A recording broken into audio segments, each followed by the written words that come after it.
So the area you shouldn't cut is you're focused on your existing database. Like that's where you shouldn't cut. Where you should cut is some of the areas that don't benefit your database and then the dumb shit that you heard about at a conference. And you Wait till our Whissel widget of the week until we tell you buy more dumb shit. I mean, people are going to conferences and somebody says, "Oh, I use this website, this app, this system," and people go and spend tons of money on that dumb shit. And then they're not even paying attention. They're not tracking their return on investment, their conversion rates, or anything.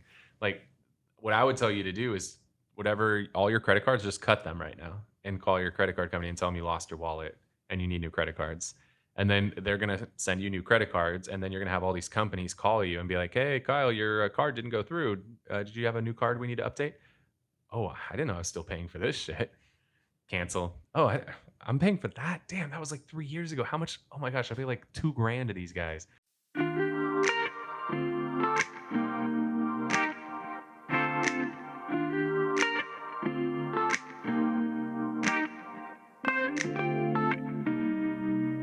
Welcome to the Whissel Way Podcast. My name is Kyle Whissel, your host with eXp Realty in San Diego. My name is Bryan Koci, Director of Marketing here at Whissel Realty Group. The goal of the show is to give you the tools, techniques, and tactics to go out there and crush it in your business. The way that we like to do that is to answer the questions that you have for us. If you have a question, you can always submit it to the whisselway.com. You can ask us questions on there, subscribe to the podcast and YouTube channel, join our referral network and our private Facebook group and email newsletter where we share a lot of tips and tricks, and get dialed in with half price on our Media Mayor Mastermind video content creation course, all at thewhisselway.com. And if you enjoy the show today, we appreciate it. Give it a little thumbs up if you're watching on YouTube, and hit the subscribe button, little notification bell if you want more of our content. And if you are watching or listening on a podcast platform, if you could hook us up with a review on there, those reviews go a really long way for us. That's what I got. So a couple weeks ago, we talked about the great real estate resignation. Agents leaving the business in droves is your prediction. As the real estate market shifts and changes and gets harder, it makes sense that there'd be less people doing the job. You said you saw one real estate school in San Diego said they saw a decrease of 60% or 60% decrease in people applying for their school. And so we're seeing that kind of, the writing is on the wall. There are going to be less real estate agents a year from now. Yep. That's cool. That's fun. Everyone's listening to this like, wow, that's wonderful. But I know you guys talked about this a couple years ago, but the gift is in the shift, right? Mm-hmm. How do you take this harder real estate market and actually do something good with it? How do you, instead of burning out, how do you thrive? Yeah, for sure. So I think a lot of people don't know this, but I started in residential real estate in the bottom of the market. Like, I literally shifted to residential in 2008, which was exactly when all the chaos was happening with the meltdown. And timing is not your thing sometimes, but actually it was. My thing. Yeah, it was. Because where I made that change is I was in the commercial space, and we were selling apartment buildings to people who would then take the apartment building and condominiumize it. So they would take the building, they would gut it, remodel all the units, and then sell them off individually as condos. And they were making stupid amounts of money. But the city started coming in and saying you can't do that anymore. And they put these rules in place to just stop it. And the reason being was that people started by converting like a 10-unit building. Then they did a 20-unit building. Before you knew it, they were doing a 100-unit building, a 200, 500-unit buildings. And it was depleting the supply of rental apartments for sale. And so the city realized they had to put a stop to it, which they effectively did, and by requiring you to have an absurd amount of parking spaces in order to convert condos. Although today you can now build a building with 500 units and 50 parking spaces. Go figure. So now they've gone the complete opposite direction on that. Well, they didn't have bird scooters back then. Right? Yeah. Everybody rides a bike to work from out of here. Or stays at home. Yeah. Anyway. And so my investors at that point, a lot of my investors were like, well, I can't buy these apartment buildings anymore if I can't convert them to condos. The numbers just didn't make any sense at that point. But my investors still needed to invest their money. And so they started asking me like, hey, I saw this short sale deal over here. And at that point, there were houses under $200,000 in San Diego. And I see this foreclosed property. Now these are beaters and rough neighborhoods, but I see this foreclosed home or this REO home over here. And I start looking, I'm like, holy cow, this girl's got 300 short sale listings. This guy's got 300 REO listings. I was like, man, that's crazy to see that people have that many listings. And so I started to realize like the things were fading on the commercial side and there was this opportunity on the residential side. And so I jumped in and I was working with my dad on the commercial side. And I was like, Dad, I appreciate everything. I'm out. And then started my own thing on the residential side because I saw opportunity in a down market. There's always opportunity in every market. You just got to see where that opportunity lies. And so I saw that there was opportunity in that down market to ideally help people not get foreclosed on by doing short sales. So I focused heavily on short sales initially because I wanted to help people avoid foreclosure, which was a super fun thing to do. But in the event that there's people who just didn't seek help and just gave up and they got foreclosed on, I wanted to be the person the banks called when they needed to unload those properties. And so just started focusing on that opportunity, jumped in and, built a lot of relationships and helped hundreds of people avoid foreclosure and sold, probably 1,000 plus properties for the banks. So that was you taking advantage, I don't want to say taking advantage, but seeing an opportunity. Seeing opportunity. Yeah. The opportunity we have now looks very likely different, correct? Yeah. Because we're not going to. Some of that's going to come back. Do you think we're going to have as many foreclosures as we did then? No, but I think you will have some. Okay. Because this is the thing. We don't always date stamp these, but today is Monday, July the 25th, and San Diego is down 5%. The media doesn't pick that up. I mean, there's agents posting on Facebook. Down 5% since when? In the last 30 days. Okay. So there's a lot of I'm seeing agents even posting on social media, values are still up. They're like, no, they're fucking not. They're down. They're down. If you just take month to date closed in July and compared to the same period in June, that's a very good sample size. You're going to see there's about a 5% decline. And I think we've got further to slide. So people who just bought their homes recently and did it with minimal down payments and then they lose their job because a lot of people have lost their jobs. Now you lose your job and the value of your property's declined. You can't pay anymore. You're upside down and now you're a short sale candidate. Some states that process goes very quickly to go from not making a payment to getting foreclosed on. In California, that's a 7+ month or 6+ month process. So we're a long ways away from it in California. But am I going to start reaching back out to all my contacts from the banks and the foreclosure stuff? 100%. The short sale stuff will happen a lot sooner though. So that's what you want to look for is if you start to see short sale activity, that's the predecessor to foreclosure activity happening. So I think that you absolutely should be looking at those opportunities right now. So some people don't know what the fuck a short sale is. So we should talk about that. As I didn't know, the first time a client called me and wanted to sell their property and it was worth $200,000 and they owed $300,000. I was like, sorry, dude, you're screwed.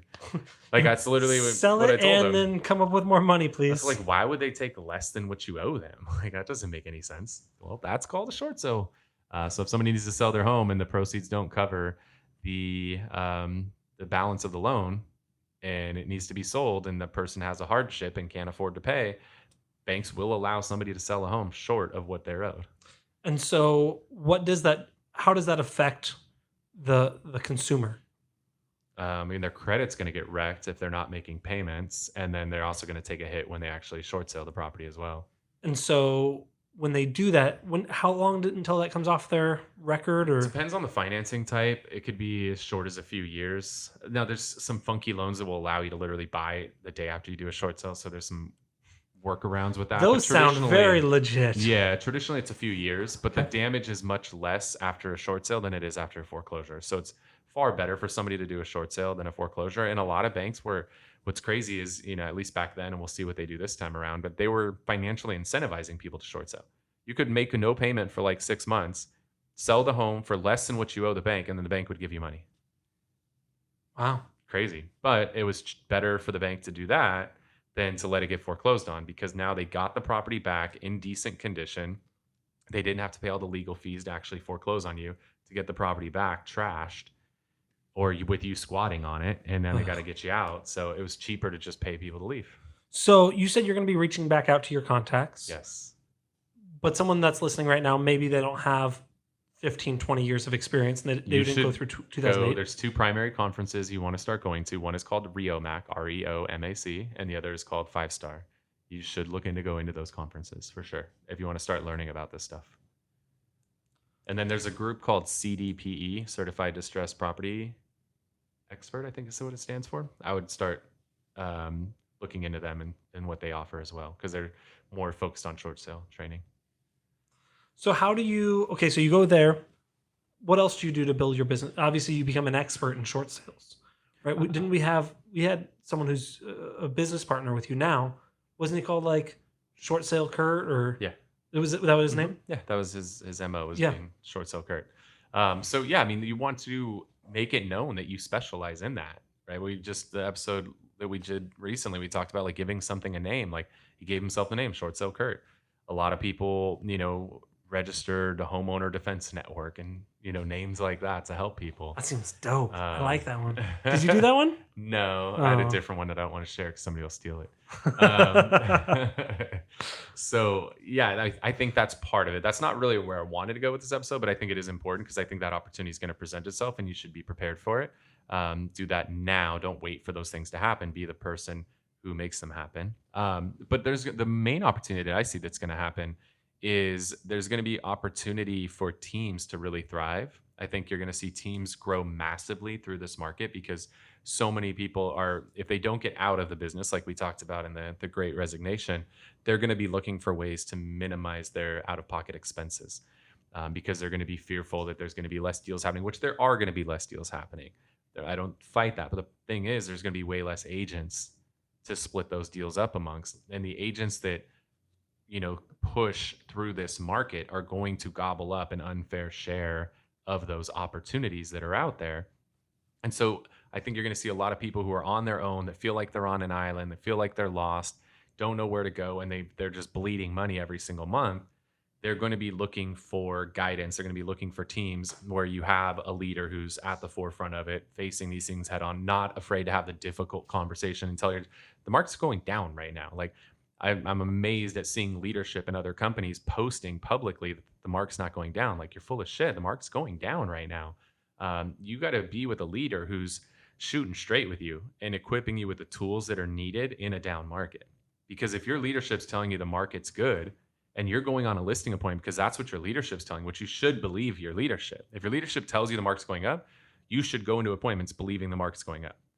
You should trust in your leadership. But if your leadership's telling you that today, again, we're here late July, your leadership is out of tune with what's happening. So you need to be with somebody who's an actual leader who knows what's going on, is teaching you the tough conversations that you need to have. We're doing a whole meeting tomorrow about how do we recalibrate the listing presentation for a down market, because a lot of people don't know how to have that conversation, how to set the proper expectations. So I think you're going to see a lot of people look for teams because they don't want to be bleeding out. And the cost per lead with some of these lead providers out there, I mean, you're $500 a lead, $1,000 a lead. I mean, if you can even get it. If you can get it, yeah, which, some of these lead providers are already testing in multiple markets, going 100% away from paid leads and just giving them to their partners. And so what a lot of companies have realized is, let's not just give leads to whoever's credit card will go through. Let's give leads to the people who are going to provide a good experience to our consumers. Because Zillow at one point, I don't remember the exact number, but it was around 50%. It was like their studies showed that 50% of the leads that were generated never got a phone call back, and people were paying hundreds if not thousands of dollars for these leads and not calling them back. But guess what? They don't think, oh, well, Acme Realty didn't call me back. They think Zillow didn't call me back, and that's a bad look on Zillow. And now people don't want to use Zillow anymore. Zillow realized, let's give the leads to our partners, like the best performing teams, and they're going to provide a better consumer experience. And that's what they've gone to. And again, there's multiple markets now where that's the only way to get leads, is it goes to their vendor partners, or to their actual partners, as opposed to who's willing to pay them. And so I think as more lead providers go that route, because they're realizing that provides a better consumer experience and there's an opportunity for them to make more money. Now you might not even be able to go, like, I think Raleigh's one of the markets they did this in. I don't remember the other one that they flipped recently, but there's markets like you can't even buy those leads anymore. So that's another reason why I think people will go to teams that have those types of opportunities. I know our team, we're 25 days in the month with Zillow. We put 10 Zillow Flex deals pending in 25 days. Like That's not bad. that's pretty solid. Yeah, I think Zillow's gonna be happy with that too. Yeah. They'll get their cut. Right. So now we're providing a good experience for them, but we're also providing high quality leads to our agents. So it's a win for Zillow. The consumer's getting a good experience. It's a win for us because we're getting a high converting lead. So we talked about cutting expenses. I want to know what expenses should an agent cut? What expenses should an agent not cut? So maybe the team is right for them, or maybe they're on a team. But where should they cut and where shouldn't they cut? What's going to be a short term gain for a long term loss? So the area you shouldn't cut is you're focused on your existing database. Like that's where you shouldn't cut. Where you should cut is some of the areas that don't benefit your database and then the dumb shit that you heard about at a conference. And wait till our Whissel widget of the week until we tell you buy more dumb shit. I mean, people are going to conferences and somebody says, "Oh, I use this website, this app, this system," and people go and spend tons of money on that dumb shit. And then they're not even paying attention. They're not tracking their return on investment, their conversion rates, or anything. Like, what I would tell you to do is all your credit cards, just cut them right now and call your credit card company and tell them you lost your wallet and you need new credit cards. And then they're going to send you new credit cards. And then you're going to have all these companies call you and be like, "Hey, Kyle, your card didn't go through. Did you have a new card we need to update?" "Oh, I didn't know I was still paying for this shit." Cancel. "Oh, I'm paying for that. Damn, that was like 3 years ago. How much? Oh my gosh, I pay like $2,000 to these guys."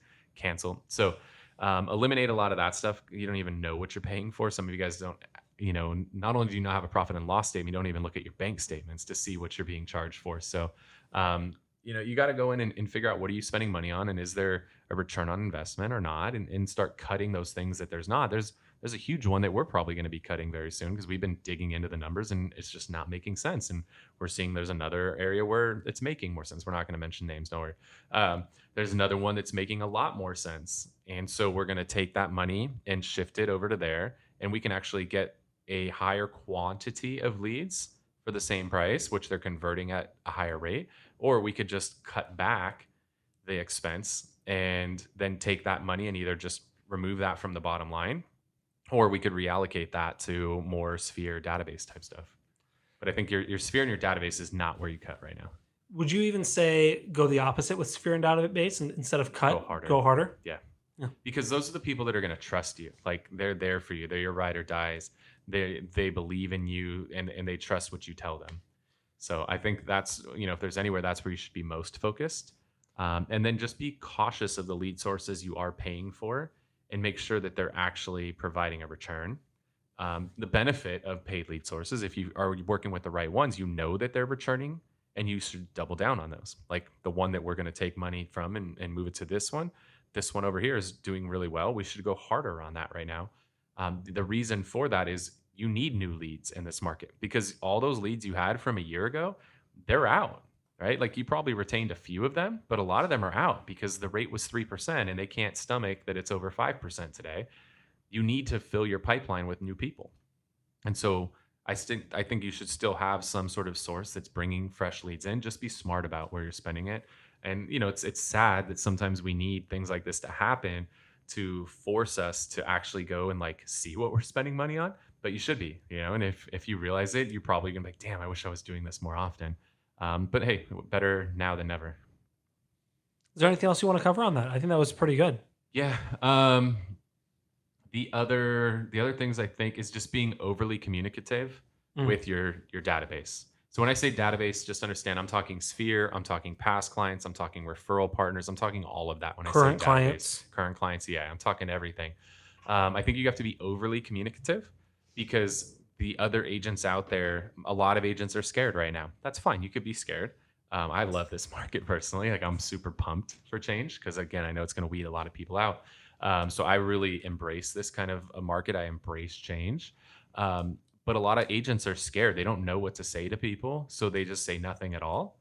And if you say nothing at all, you fall off of people's radar. You fall off their consciousness, and you want to be top of mind. You want to be, in their consciousness and their subconscious. Like you want to be the first person they think of when they think about buying or selling. So you and I, we just shot 4 videos to release so we can start going weekly with videos where we were going bi-weekly with videos because we want to be in front of people more frequently than less frequently right now.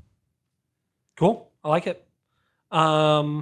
If you want to know what to say, you can join our Media Mayor Mastermind course, where those 4 videos that Kyle and I shot, we had the team edit, and then we will be releasing those weekly as scripts. And if you want to know how we're doing that, we're actually going to be doing or how we're sending it to our database. We're going to be doing a webinar with viral marketing. So it's not, by the time this goes live, webinar.kylewhissel.com will forward you to that. Wait, is it webinar.kylewhissel? I didn't set that shit up, but let's run with it. Well, it better be. Webinar.kylewhissel.com. Cool. Well, hopefully you guys got some value out of the show today. If you did, if you're watching on YouTube, hit that thumbs up button. If you got some questions, throw them in the comments section. If you want more of our content, you can hit that subscribe button and that little notification bell. And if you're listening on a podcast platform, hook us up with a review. It means a lot. If you are thinking about joining a team, if you're in San Diego, Riverside, we are growing our team right now. We're excited to grow in this market. You can go to join.kylewhissel.com and you can see kind of what we're all about and see if joining Whissell's a fit, or if you're not in San Diego but you want to be a part of something where you've got some leadership that's guiding you through this market, and maybe you want to explore being a part of our fast forward movement at EXP. Shoot me a DM on Instagram at Kyle Whissel. Happy to have that conversation, give you a little sneak peek into our mastermind that you probably see me post about all the time. Love to give you a little sneak peek into what we do there too, to see if that might be a fit for you. So if you are looking for some direction, you're not getting it where you're at, shoot me a DM at Kyle Whissel on Instagram. And if you have a question you want to have us answer on a future episode of the show, you can always go to thewhisselway.com and you can ask us questions on there. Subscribe to the podcast, get dialed in with our Media Mayor Mastermind video content creation course. It's half off right now. You can subscribe to the podcast and YouTube channel, join our Facebook private group, our referral network, and our email newsletter, all at thewhisselway.com. Before we wrap today, we want to share with you something we refer to as our Whissel widget of the week. This is something that we utilize in our business. It saves us time, makes us more money, or just helps us have more fun. Yeah, so mine that I'm going to talk about, we haven't received yet, but we have purchased.